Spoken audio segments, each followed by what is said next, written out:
നമസ്കാരം. മുനമ്പം ഭൂമി വിഷയത്തിൽ ജുഡീഷ്യൽ അന്വേഷണ കമ്മീഷൻ നിയമനം ഹൈക്കോടതി റദ്ദാക്കിയതോടെ സർക്കാർ പ്രതിസന്ധിയിലേക്ക്. അപ്പീലും തള്ളിയാൽ അത് പ്രതിസന്ധിയുടെ ആഴം കൂട്ടും.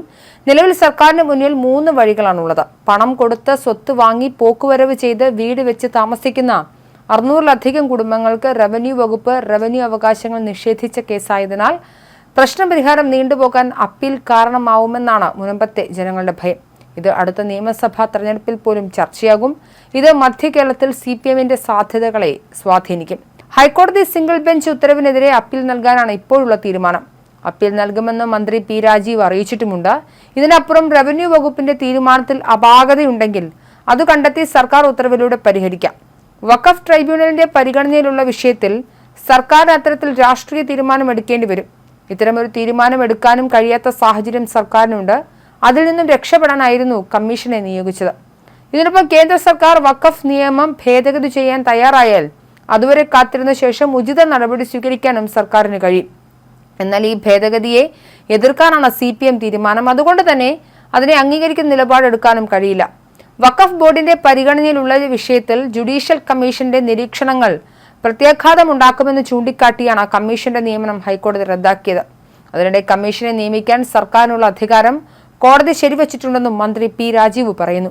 വഖഫ് ട്രൈബ്യൂണലിനെ കമ്മീഷന്റെ നിഗമനങ്ങൾ സ്വാധീനിക്കില്ലേ എന്ന സംശയമാണ് കോടതി പ്രകടിപ്പിച്ചത്. ഭൂമിയുടെ സ്വഭാവം വഖഫ് ആണെങ്കിലും അല്ലെങ്കിലും അവിടുത്തെ താമസക്കാരുടെ അവകാശങ്ങൾ സംരക്ഷിക്കാനാണ് കമ്മീഷനെ നിയോഗിച്ചതെന്നും മന്ത്രി പറയുന്നു. വഖഫ് അല്ലെന്ന് സർക്കാർ തീരുമാനിച്ചാൽ പരിഹരിക്കാവുന്ന വിഷയമല്ല. വഖഫ് ട്രൈബ്യൂണലിനാണ് ഇത് സംബന്ധിച്ച് തീരുമാനമെടുക്കാൻ അധികാരം. ഫറൂഖ് കോളേജ് വിറ്റ ഭൂമി തിരിച്ചു വാങ്ങി നൽകുമെന്നാണ് മുസ്ലിം ലീഗ് പറയേണ്ടിയിരുന്നത്.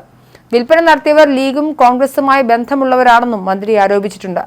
വഖഫ് ഭൂമി എന്ന വഖഫ് ബോർഡ് കണ്ടെത്തിയ ഭൂമിയുടെ കാര്യത്തിലെ ഏത് തീരുമാനവും വഖഫ് നിയമത്തിന്റെ അടിസ്ഥാനത്തിലായിരിക്കണമെന്ന പ്രാഥമിക ധാരണയില്ലാതെ പോയതാണ് ഹൈക്കോടതിയിൽ നിന്നുള്ള ഇപ്പോഴത്തെ തിരിച്ചടിക്ക് കാരണമെന്ന് സർക്കാരും മനസ്സിലാക്കുന്നുണ്ട്. ജുഡീഷ്യൽ അന്വേഷണമല്ല, വസ്തുതാന്വേഷണമാണ് കമ്മീഷൻ നടത്തുന്നതെന്ന സർക്കാർ നിലപാടും കോടതി അംഗീകരിച്ചില്ല.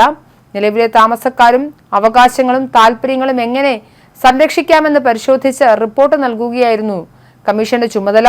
തിരുവിതാംകൂർ സർക്കാരിന്റെ കാലത്തെ വടക്കേക്കര വില്ലേജിൽ പഴയ സർവേ നമ്പർ 18/1 ഉൾപ്പെട്ട ഭൂമിയുടെ ഇപ്പോഴത്തെ അവസ്ഥ സംബന്ധിച്ച് പഠിച്ച് റിപ്പോർട്ട് നൽകാനായിരുന്നു നിർദ്ദേശം.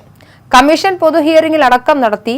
സിറ്റിംഗ് ഏകദേശം പൂർത്തിയാക്കി റിപ്പോർട്ട് തയ്യാറാക്കുന്ന ഘട്ടത്തിലാണ് വഖഫ് സംരക്ഷണ വേദി ഹൈക്കോടതിയിൽ ഹർജി ഫയൽ ചെയ്തത്.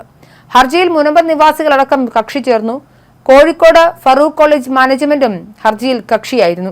ഭൂമി വഖഫ് അല്ലെന്നും കൈമാറുന്നതിൽ പ്രശ്നമില്ലെന്നുമാണ് ഫറൂഖ് കോളേജ് മാനേജ്മെന്റിന്റെ അടക്കം വാദം. എന്നാൽ വഖഫ് നിയമത്തിന്റെയും ബോർഡിന്റെയും തീരുമാനത്തിൽ വിരുദ്ധമായ നിലപാട് സർക്കാരിന് സ്വീകരിക്കാനാകില്ലെന്ന് വ്യക്തമാക്കിയ കോടതി സർക്കാർ തീരുമാനം റദ്ദാക്കുകയായിരുന്നു.